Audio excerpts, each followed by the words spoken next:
pues, ¿cómo se encuentra Sinaloa a partir del 9 de septiembre, que es la fecha simbólica que vemos en materia de violencia, a la actualidad? Ya tenemos casi 5 meses. Bienvenida. Sí, hola, buenas noches. Pues muchas gracias por la invitación. La verdad es que siempre me da gusto compartir el tiempo en este tipo de charlas y análisis. Yo creo que la economía de Sinaloa no está en su mejor momento, no estaba ya en su mejor momento. Tenemos años que en Sinaloa venimos con un crecimiento cada vez más desacelerado por debajo de la media nacional y esto se viene a recrudecer o viene a acentuar esta problemática con la violencia. Principalmente, pues vemos que el sector agropecuario se encuentra en una crisis por el tema del agua, también por el tema de mercados, por un tema de precios. Es decir, hay varios elementos que confluyen para que ya la economía de Sinaloa no estuviera en una situación tan favorable y luego pues viene el tema de la violencia. La violencia pues ha venido a afectar no solamente la vida social, sino también la vida económica de todos quienes estamos acá, o la gran mayoría, ¿no? Han sido, creo, diferentes etapas y las afectaciones, como lo comentaba la reportera Miriam Sánchez, pues hay, Miriam Ramírez, perdón, periodista, perdón, ella pues ahí daba algunos datos. Efectivamente no hay mucha información porque pues nosotros a nivel de datos estadísticos tenemos solamente los datos que genera el INEGI o bien los datos que se generan por ahí que nos pueda dar algún dato o algún sector, algún miembro. Sin embargo, creo que toda esa información luego está como muy suelta y es muy difícil poderla unir. También aquí hay algunos elementos que lo dificultan, por ejemplo, las metodologías de estimación del INEGI.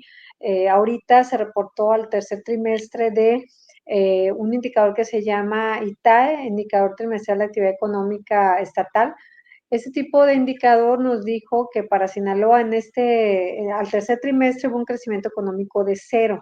Eh, Ese 0% pues ya es, alguien diría, bueno, eso no es una pérdida económica. Sí, sí es una pérdida económica porque tenemos que asumir que por un lado cada año crecen las necesidades de generación de empleos porque pues más personas se incorporan al mercado laboral o bien también tenemos el tema de lo que en economía conocemos como depreciación, o sea, no esperamos estar igual que el año anterior, sino que tenemos la capacidad de crecer al menos un poco. Entonces, en términos per cápita, a diferencia de a nivel nacional, Sinaloa no ha recuperado el nivel de PIB per cápita, producción, ingreso per cápita que tenía antes de la pandemia.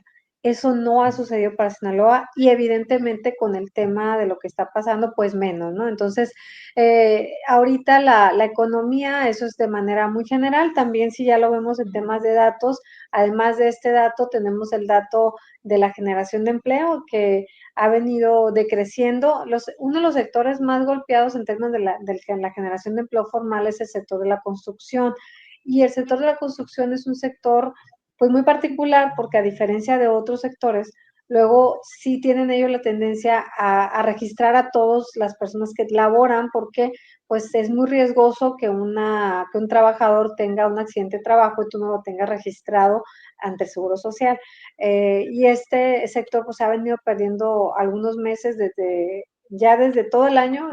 Quiero remarcar que en Sinaloa desde todo el 2024 prácticamente 6, 7 meses hubo crecimiento económico negativo del empleo y el sector de la construcción era uno de ellos, ¿no? Que lideraba estas pérdidas de empleo.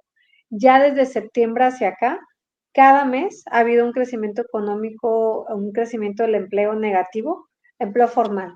Ahora, por cada empleo formal, en Sinaloa hay otros 2 empleos informales. Entonces, pues el tema del empleo formal nos lo da el Seguro Social, pero luego los temas ya del empleo informal, pues no lo tenemos hasta que se publica la NOE. Bueno, son algunos de los elementos que a veces uno tiene que como tratar de cuadrar y luego empatar, ¿no?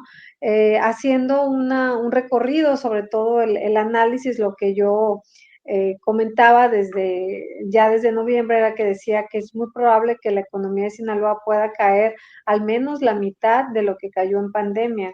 y eso pues está significando unos 18,000 millones de pesos en pérdidas económicas para toda la economía. Sin embargo, si ya lo tratamos de separar, decir, bueno, vamos a separar, es muy complicado porque, por ejemplo, en las zonas rurales hay, hay cosas que ni siquiera sabemos qué pasó, cuánta gente fueron desplazados, hubo por ahí algunos reportes de algunas familias. Sin embargo, cuando uno platica con gente que viene de comunidades incluso cercanas a Culiacán, se encuentran ahorita en mucha dificultad para encontrar empleo, por la misma violencia se han ido. Entonces, vemos que la economía y la vida normal de las personas ha sido pues transformada. Algunos podemos todavía trabajar, otros han decidido retirarse y estar en otras latitudes, ya sea de México o de otros países, pero sin lugar a duda, lo que sí es claro es que esta crisis económica todavía no llega a su fin, todavía no tocamos fondo, y también las consecuencias pues se van a seguir sintiendo en el mediano y en el largo plazo. Gracias, Cristina. ¿Alguna quiere empezar? Bueno, come. Sí, hola Cristina, mucho gusto. Te he leído y he estado siguiendo y era un placer. Un indicador personal que tengo que me va a decir cuándo esto ya se recuperó, cuándo ya nos establecimos en la normalidad, es cuando no haya músicos de banda en los cruceros, ¿no? Cuando no haya músicos de banda en los cruceros, voy a decir, allá volvimos a la normalidad. Mi pregunta es, después de este paréntesis, es, para nosotros que no somos expertos en economía y números, ¿cuáles son las consecuencias o repercusiones en el mediano y largo plazo de una crisis tan prolongada económica, como con los datos que has descrito? O sea, estamos así. Entonces, si esto continúa, ¿cuáles son las consecuencias políticas o sociales que pudiera haber? Porque es importante. Bueno, pues ya ahí una es que se tarda la economía en recuperarse entre 3 y 4 años, que es lo normal. Y pongo siempre como referente a la pandemia porque es algo muy similar, ¿no? Sabemos personas que van a perder su empleo. Aún con todo esto, no se ha llegado, digo, al fondo porque hay un tema bien interesante que a partir del anuncio de Donald Trump, pues se va a tener que enfrentar de una manera mucho más frontal al crimen organizado, que era como que un tema que se había dejado a un lado con el famoso abrazo no balazos, que ya hay varias estadísticas de la cantidad de golpes que se han dado en contra del crimen organizado en diferentes partes del país. Por supuesto que habrá quienes argumenten es bueno, es malo, bueno, lo que sucede es que ahorita hay mucho más ataque a las células del crimen organizado y eso, por un lado, secará su actividad, secará sus recursos financieros, sobre todo si, como decía la presidenta Clara Sheinbaum, van a atacar con la inteligencia. Entonces, la inteligencia también es deshabilitar sus capacidades, pues, de comprar, o sea, de seguir comprando armamentos, seguir financiando todo esto. Y entonces, por un lado, tenemos una sequía que nos va a traer, es muy evidente la inversión en lavado de dinero en el tema inmobiliario. O sea, uno en Sinaloa no te puedes explicar quién puede comprar departamentos de 8 millones de pesos, departamentos, ni siquiera viviendas de 3 millones de pesos, porque aún entre dos personas que trabajan y tengan su Infonavit o que junten ahí un crédito hipotecario, es difícil, es complicado encontrar personas que tengan un buen salario para adquirir ese tipo de créditos, ¿no? Entonces es muy claro que hay el lavado de dinero está presente, no solamente en el sector inmobiliario, en el sector restaurantero, en muchas cosas, ¿no? Entonces, creo que al final de cuentas, toda esta inversión o este dinero que entra, pues ha generado empleo, genera la capacidad de compra y de gasto de muchas personas. Y entonces, con toda esta situación que ya era difícil, porque obviamente, pues ya ha habido gente que se ha ido, ya vemos entonces que es probable que que tengamos una economía pues no digamos real, porque hay gente que dice, bueno, volvemos a lo real. No, no es lo real, es lo legal o lo que no es, o dejando fuera la parte del lavado. Entonces creo que ahí todavía no sabemos hasta dónde llegue esta situación, pero si efectivamente se ataca al crimen organizado, pues nos va a dejar en una situación en la que mucha gente perdería su empleo, mucho más de lo que ya hay en pérdidas de empleos. Y por otro lado, pues también el hecho de que existan ahorita, que no era tan amplio durante 2019, 2020, toda la cantidad de programas sociales que se reparten, aunque generan un déficit público y se ha generado un déficit público muy alto, también ahorita apoya a que muchas familias puedan mantener un nivel de gasto, ¿no? Entonces, creo que por esa razón algunas veces las estimaciones que yo presento son estimaciones más o menos optimistas, porque sigue habiendo un nivel de gasto mínimo en muchas familias que tienen ese tipo de transferencias. Sin embargo, pues, aunque la gente quiera gastar, pues habrá tipos de actividades que simplemente no se concreten o empresas que decidan retirarse y aunque todavía no vemos como una desbandada, es como algo gradual. Muy bien, Cristina. ¿Alguien quiere tomar la palabra? ¿Quiere hacer una pregunta? Miriam o Marcos. Sí, bueno, yo quisiera hacerle dos preguntas. A ver. Una es sobre una petición que ha hecho el Colegio de Economistas que usted encabeza y también usted personalmente sobre la necesidad de declarar un estado de emergencia económica. Preguntarle, pues, ¿qué cambiaría si se hiciera esta declaratoria? Y también, pues, ¿por qué no se ha hecho? Esa es la primera pregunta. Y la segunda, que la verdad es que es una duda completamente personal. Yo no sé si aquí alguien más la comparta, pero yo quisiera preguntarle si realmente el megacrédito que pidió el gobernador de Sinaloa con el argumento de la reactivación económica realmente aporta a una reactivación económica, porque desde mi total desconocimiento yo creería que no, pero pues por eso le hago esa pregunta a usted. Ok, pues primero la pregunta, la aclaratoria de emergencia, lo que nosotros estábamos ahí haciendo el llamado era porque había pues como una total negación de todas estas pérdidas que estaban sufriendo las empresas, ¿no? Entonces, ahorita creo que de alguna u otra manera se empujó mucho con todo ese trabajo que se hizo de la representación, de ir a pedir los apoyos a Secretaría de Economía a nivel federal y todo eso, nos apoyó en el hecho de que ahorita pues ya se generaron este programa de Sinaloa Late Fuerte, ¿no? Que ya fueron apoyos, créditos. Sin embargo, en sí la declaratoria de emergencia es como un llamado un tanto político porque ya no hay elementos, digamos, dentro de la Constitución o en alguna ley que diga así como cuando se declara se hace una declaratoria de emergencia por un desastre natural. Perdón. En este caso, pues la declaratoria de emergencia sería pues por la emergencia económica y pongo un caso concreto.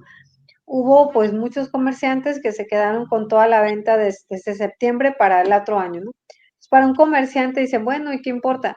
No importa porque importa la familia, importa a esas personas que invirtieron a lo mejor una parte de su dinero para tener una venta extra, porque todos sabemos que si ahorita viene el 14 de febrero, los comerciantes hacen la compra previa esperando que van a vender una cantidad, entonces ellos no la tuvieron.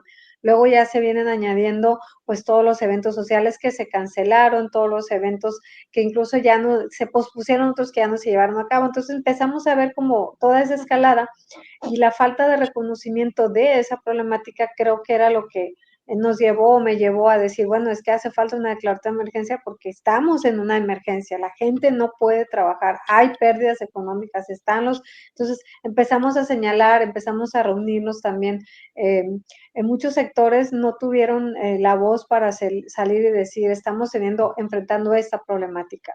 Y creo que eso era como el llamado, por ejemplo, la gente en el aeropuerto, todos vemos ahorita que hay menos vuelos. Y uno dice, ¿por qué hay menos vuelos? ¿Por qué no puedo volar a las 6 de la mañana o un vuelo que antes había a las 6, a las 8:30, a las 3 y a tal hora? Ahorita no los hay.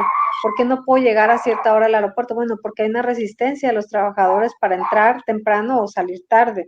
Y eso, pues como que ha sido un secreto a voces. Todos sabemos que aunque nos pusieran el vuelo temprano nos da miedo, y por otro lado está el hecho de que no pues el gobierno no lo reconoce, pero está sucediendo, ¿no? Entonces hay muchas cosas que no se reconocen, pero suceden, como en el caso del tema, como lo comentaba usted, los inmobiliarios, pues ahorita muchos agentes inmobiliarios no están teniendo ventas, etcétera, etcétera. Entonces, por eso era el tema de la declaratoria de emergencia. Creo que pues el gobierno del estado ha tratado de darle la vuelta a esto, un poco como disminuyendo el efecto que podría tener. Ahora, como políticos, ellos siempre justifican, dicen, bueno, es que si todos nos alarmamos y nos ponemos así como muy dramáticos, vamos a generar más crisis. Yo creo que primero había que reconocerlo y hacerlos reconocerlo para poder que de a partir de ahí hicieran algo. Sí ha sido muy bueno lo que se logró, pero sin embargo dejó de lado muchos sectores, por ejemplo, todas aquellas personas que tienen una MIPYME, tenían algún crédito o tienen algún crédito de vivienda, un crédito de auto, un crédito para personal, pero que lo usan para sus empresas, porque eso también pasa mucho. Luego enfrentan problemas para poder hacer sus pagos normales porque ellos esperaban un nivel de ingreso que no tuvieron. Entonces, vamos viendo como toda esa configuración que no se hizo un plan integral. Vemos a las comunidades que tenían a veces problemas para salir a comprar sus despensas, o sea, un conjunto de elementos incluso territoriales que ya tenemos un problema de inequidad territorial y luego se acentúa porque no lo vivimos igual los que estamos en la ciudad que los que están en las comunidades.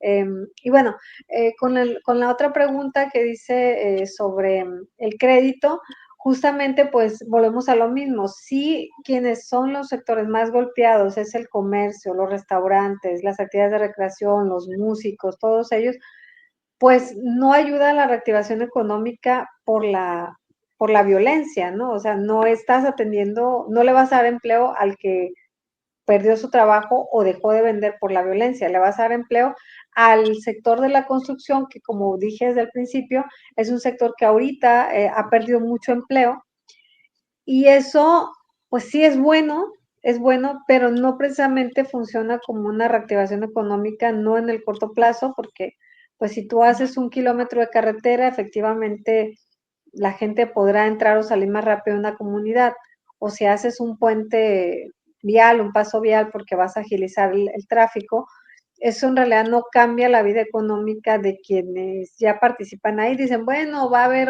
inversiones en locales, pero volvemos a lo mismo, si no hay seguridad, las empresas van a seguir sin abrir, o sea, muchas personas van a mejor retirarse. Entonces, como que está esta parte tan complicada que es la mejor reactivación económica, pues es que haya seguridad. En ausencia de eso, pues es apoyar a las empresas, sobre todo las que generan empleo formal. Y ahí creo que ha habido también como hay una distorsión porque el Estado, por un lado, dice, nadie puede evadir impuestos, no podemos condonar impuestos, porque al inicio había por ahí algunas voces, condonen los impuestos, no queremos pagar impuestos porque no nos están proveyendo la seguridad. No podemos condonar impuestos. Ah, ok, pero no puedes condonar impuestos a las empresas que son formales y que te pagan, pero sí puedes darle apoyo a aquellos que no son formales y que no te pagan. Entonces, ¿cuál es el incentivo para mantenerse en la formalidad? Para generar empleos que generan realmente bienestar de mediano y largo plazo y que no son una carga para ti como Estado, sino al contrario, que son parte de lo que tú obtienes para hacer tu gasto público. Entonces, en pocas palabras, creo que lo que se presentó como un plan de reactivación económica dista mucho de serlo, aunque la inversión pública pues siempre es positiva, es decir, va a generar empleo, sí, pero mucha de esa inversión se va a llevar a cabo a partir del segundo semestre del año, es en una comunidad, en cierta comunidad, tiene más efecto en términos de generación de ingresos, por ejemplo, programas de empleo temporal, que a veces funciona ya de manera así muy específica para las personas, porque las constructoras al final de cuentas pues son otros tipos de empresas, entonces pues son elementos que están ahí y que no se ven, no se han podido identificar acciones que sean mucho más integrales y específicas, es lo que yo observo. Gracias, Cristina. Antes de pasar con Marcos, ya levantó la mano. Antes de pasar con Marcos, déjame leer tantito unos mensajes, Marcos. Bueno, Melissa Moraila, saludos a Miriam Ramírez, Alfredo Ramos Salinas, saludos a Cuamea, a Marcos y a mí no nos saluda nadie.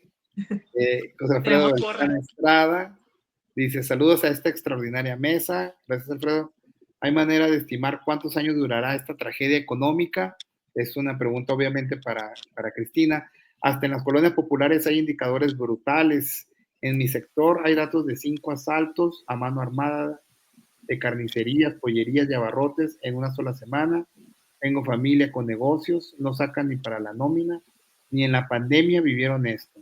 Esto parece una pesadilla interminable. No la leíste bien, Silver. ¿No lo leí bien?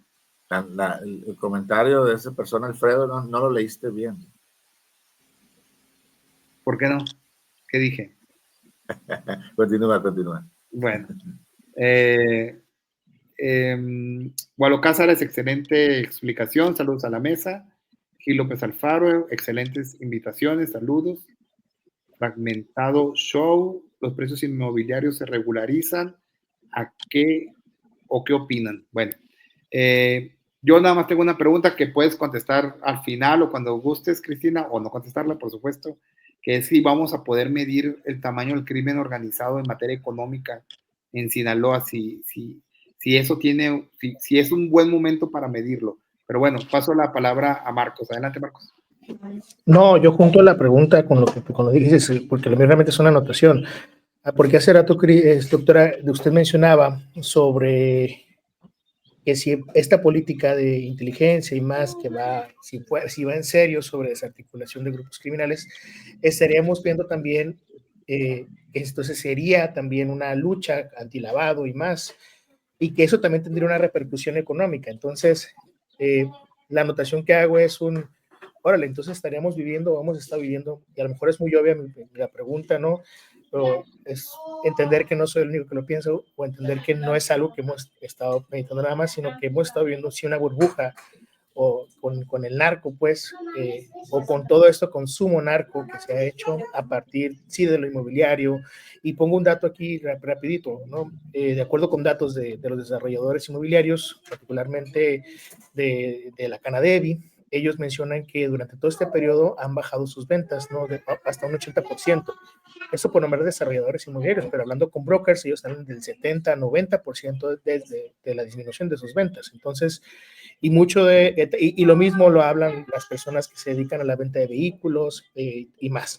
Entonces, me llama la atención muchísimo esta parte que usted menciona, y por eso me gustaría juntar esta pregunta junto con la que hace Silver, ¿no?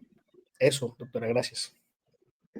Ok, sí, atendiendo a la pregunta que hace la persona del público, Alfredo, creo que era, generalmente una crisis económica perdura posterior a la que ya llegamos, digamos, al fondo entre 4 y 5 años, ¿no? Para alcanzar una recuperación pre-pandémica, pre-crisis. En 2008 más o menos fue lo que tardó, en el 94 más o menos fue lo que tardó, y eso pues depende mucho de otras condiciones, como es pues realmente que haya una política económica que sea de apoyo al incremento de la producción. Aquí sí es bien importante dejar en claro que una economía crece cuando se produce, no, una economía no crece cuando se gasta, porque cuando yo gasto, por ejemplo, el gasto en México en los últimos años se ha incrementado muchísimo el gasto en las importaciones, gasto de consumo. Entonces ya sabemos por qué, pues la gente entra a Amazon, entra a plataformas, a las chinas o a las que quiera, y ahí tiene la capacidad de comprar lo que quiere. Entonces, ese dinero es un dinero que sale, que generó empleo en otra parte del mundo, en otra latitud, que no generó empleo localmente. Y esto no lo digo para que la gente empiece, no, vamos todos a consumir solo lo mexicano. Yo creo que el bolsillo es como algo que está siempre en esa idea, ¿no? Es decir, compro lo que está más económico o compro lo que según yo es mejor para mi economía. Bueno, es complicado. Ahora, el tema de hablar de una reactivación económica, sí, creo que Sinaloa pasará todavía varios años para que vuelva. Ahora, hay otros elementos que es el tema de la sequía, que es una situación que no, pues no se ha ido, está latente, ya se empieza a ver los efectos más fuertes, es decir, ya vemos en el norte ahorita una disputa muy fuerte la falta de agua y porque los productores que ya tienen sembrados dicen, pues es que queremos terminar, o sea, queremos regar y no se puede. Entonces, todos estos conflictos creo que van a agravar todavía más la situación que priva en Sinaloa. Y entonces, con el tema de la, digamos, cómo influye en términos de la economía del crimen organizado, todavía pues ha sido muy complejo porque efectivamente pues habrá familias que tengan años invirtiendo y ya el dinero ya no se sientan incluso como lavado, sino que ya están ahí de siempre.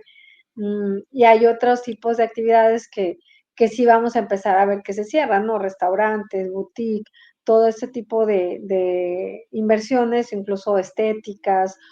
Es como muy notorio, ¿no? La forma de inversión a veces en algunas personas que dicen, voy a abrir mi boutique, voy a abrir mi estética, voy a abrir mi restaurante, porque pues les inyectan esa economía y llegan, ¿no? Entonces genera empleo.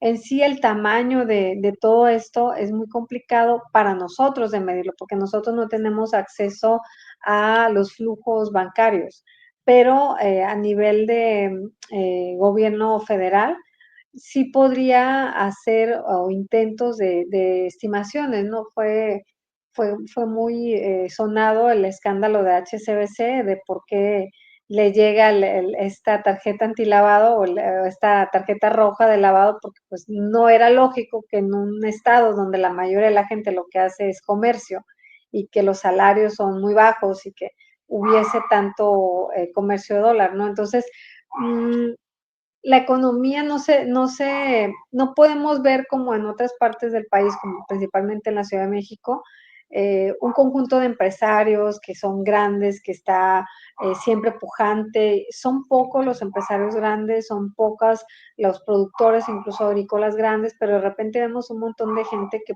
consume bienes de lujo, muchísima gente que tiene una capacidad muy alta de gasto y entonces pues vivimos de hecho en una economía con mucha inflación y eso pues lo enfrentamos todos, ¿no? Es muy notorio también la diferencia en precios de muchas cosas entre Culiacán y Mazatlán, que a pesar de que Mazatlán es un centro turístico muy importante, tiene un efecto menor este tema de la inyección de dinero y el lavado de dinero. Entonces, pues decir así el tamaño, ha habido quienes se aventuran y dicen, bueno, es el 50% o es el tanto por ciento.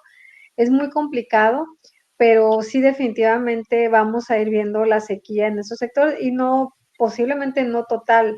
Una vez alguien me preguntaba, bueno, ¿y en qué momento quiebra? No, no quiebra la economía, no quiebra la economía, pasan crisis, decrece, se pierden empleos, pero la gente tenemos que seguir trabajando y todos le buscan de la manera que puedan, ya sea aquí o en otro lugar, para salir adelante, ¿no? Entonces, las oportunidades de empleo, la gente si no las encuentra se las busca y entonces lo que tendremos que empezar a ver sería una reconfiguración de cómo funciona. Entonces ahí entra la parte de la política pública, la manera en la que a través de políticas públicas se puede influir para que efectivamente pues, la economía tenga las menores repercusiones posibles. Yo tengo una pregunta. Sí, yo nada más quiero comentar que me caí durante varios minutos una disculpa, fueron un asunto de la tecnología del Wi-Fi, no sé qué pasó, pero bueno, seguimos en la mesa. Yo sé que le dije a Cristina que media hora, pero no sé si nos pueda aguantar un poco más, Cristina, un ratito más. Sí, está bien. Nada más, Sí. perdón por mis perras que están ladrando mucho. No se preocupe, cuando no Yo pensaba que era el Togui. perritos, son los hijos, son los así es esto, son los perritos o los hijos. Sí. Bueno, Kwame iba a hablar 10 minutos más, le damos 10 minutos más y ya cerramos para no abusar del tiempo de nadie. Sí, Cristina, mira, yo ahorita escuchando y en esa plática me viene a la mente un recuerdo, creo que fue en los 90, que Colombia vivió una experiencia de caída económica luego que como gobierno decidió pues meterse a combatir todo ese tema de narcotráfico, ¿no? Es cierto, en Colombia no se acabó el narcotráfico, pero se acabó, digamos, ese imperio que existía, ¿no? Y hubo un shock, eso me lo platicaba en su momento, hace muchos años, gente de Colombia, pues, ¿no? que hubo un shock económico, o sea, que efectivamente al combatir el narcotráfico, ese imperio, cae la economía y grueso, o sea, niveles fuertes, pero sirvió como una oportunidad, digamos, de limpiar, ¿no? La economía. ¿Tú crees que esta la debamos de tomar o sea una oportunidad para redireccionar nuestra economía y hacerla, llevarla hacia un rumbo más limpio, por decir una manera?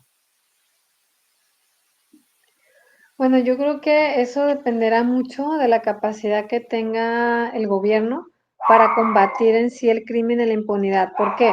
Porque una cosa es combatir el crimen organizado con la inteligencia financiera, pero luego viene la otra parte, es decir, todas las personas que ya están involucradas, y yo digo a pie de tierra, que son familias que tienen años o personas que así viven, así crecieron y así han hecho su vida.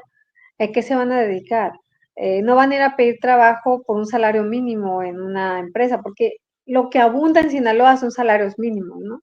Entonces, una persona que ahorita, pues vemos el repunte de robo de autos, bueno, una persona que se dedica al robo de autos, que toda la gente, que toda la vida o que tiene años haciéndolo, lo van a dejar de hacer, y todo esto va a depender de que realmente haya capacidad de que, por un lado, el gobierno pueda ejercer las sanciones que se tienen que hacer, y por otro lado también que, pues que la gente, creo, los mismos jóvenes, la misma sociedad vaya generando los espacios en donde pues existe la comunicación y veamos todos que dedicarse al crimen organizado no es algo positivo, aunque como que mucho se le ha querido ver, ¿no? Ahorita escuchamos menos, no sé por qué, por alguna razón escuchamos menos corridos en la calle, como que ya ahora sí dijimos, como que sí ya no suena tan bonito esas historias donde llegaban y se mataban y todo el mundo a balazos, y me siento muy bien que eso pase.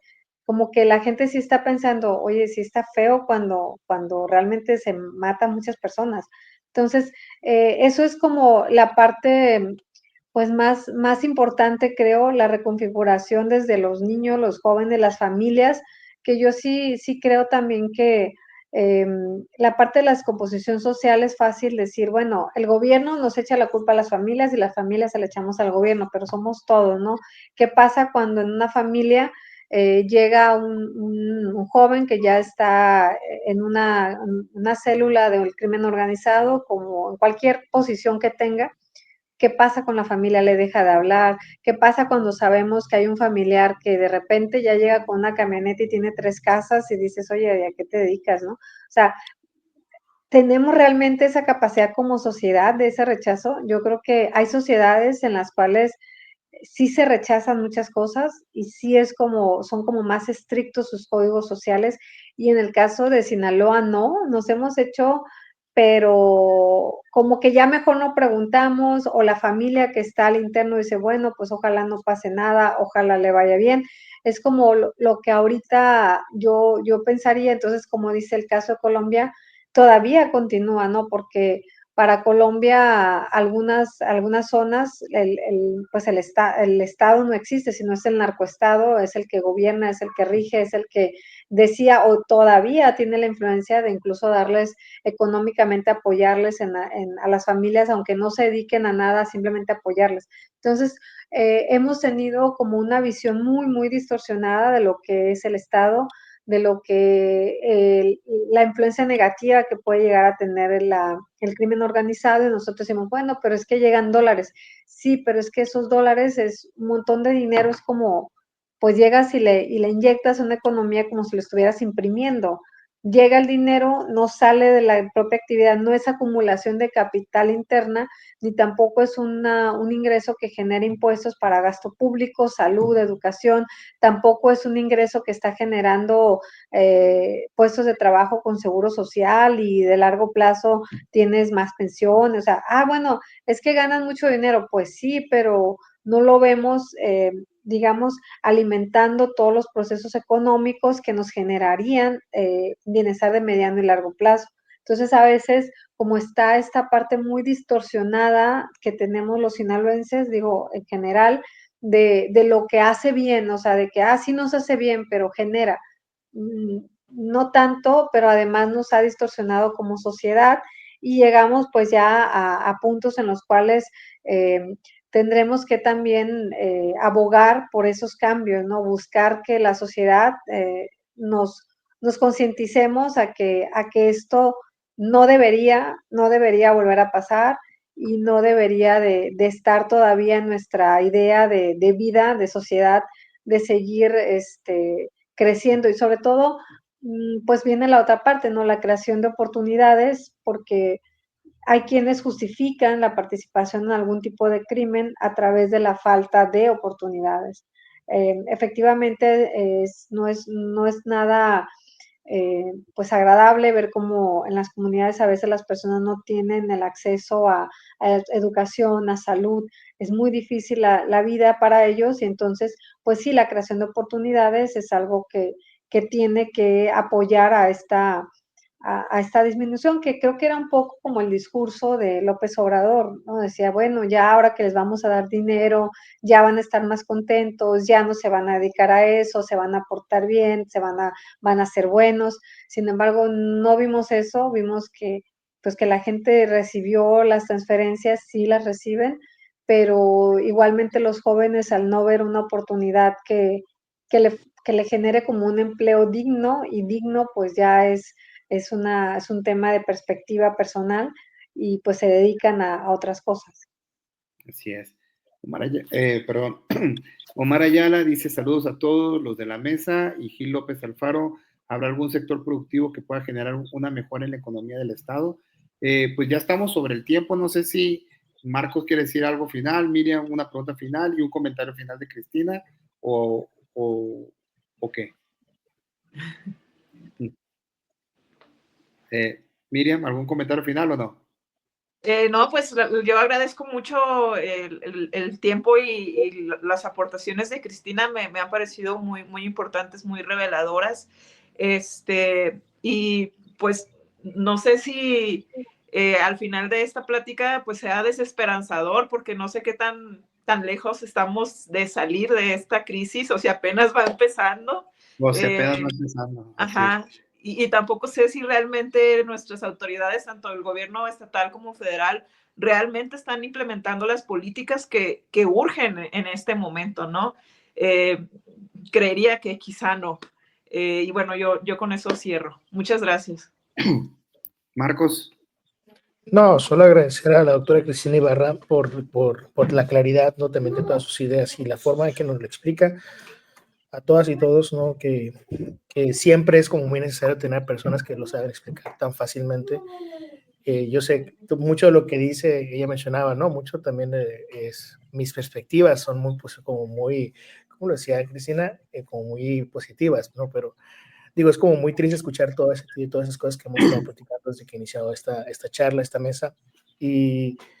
Y esto, lo que dice Miriam, es muy importante, o sea, no saber, por ejemplo, no tener una perspectiva exacta, digo, siempre nos pone a pensar, porque siempre también queremos saber cómo hasta cuándo, porque lo vemos en el bolsillo, porque lo vemos en nuestra familia, porque lo vemos en nuestra comunidad. Así que yo agradezco muchísimo la luz que nos da también la doctora Cristina y agradecer a la mesa poder platicar un poco.